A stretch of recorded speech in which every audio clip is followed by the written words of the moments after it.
সন্তোষ প্রকাশ করছি আমরা, এবং আমরা ধারণা করছিলাম হয়তো এত তাড়াতাড়ি হবে এই মামলার বিচার বা তদন্ত বিচার, আমি চিন্তা করতে পারিনি।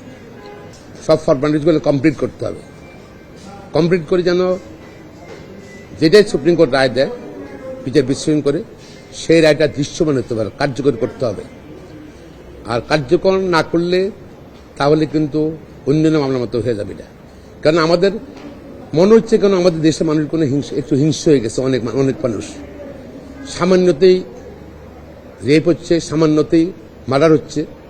আমার মনে হয় দৃষ্টান্তমূলক কিছু কিছু শাস্তি না হলে, কার্যকর না হলে, এটা ডিটারেন্স, এটা নিবারণমূলক আমাদের ভূমিকা না থাকলে সমাজে কিন্তু এইসব ছড়িয়ে পড়বে। আরো এই জন্য সমাজ থেকে দেশকে বাঁচানোর জন্য, আমরা সভ্যতার কাছাকাছি যাওয়ার জন্য এইসব মামলাগুলোর সেন্সিটিভ, শুধু এটা না, স্বামীচাঁদ হত্যাকাণ্ড আছেই, অন্যান্য যেগুলো ঘটনা ঘটছে বা ভবিষ্যতে ঘটবে সেগুলোই যেন অতি তাড়াতাড়ি চার্জশিট দেওয়া হয়, বিচার সমাপ্ত করা হয় এবং সুপ্রিম কোর্টও এগুলো তাড়াতাড়ি যেন শুনানি করে রায় দেওয়া হোক।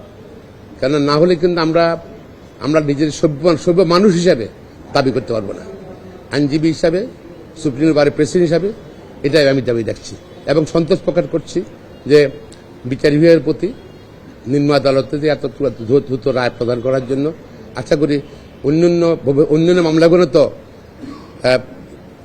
আদালতগুলো একই রকম ভূমিকা দেখাবেন এবং দ্রুত যেগুলা নিবারণমূলক দরকার, জাতিকে বোঝানো দরকার, এইসব মামলা ঘটনা করলে এরকম শাস্তি হইতে পারে, সেটা তাহলে অনেকেই কিন্তু এগুলো থেকে বিরত থাকবে।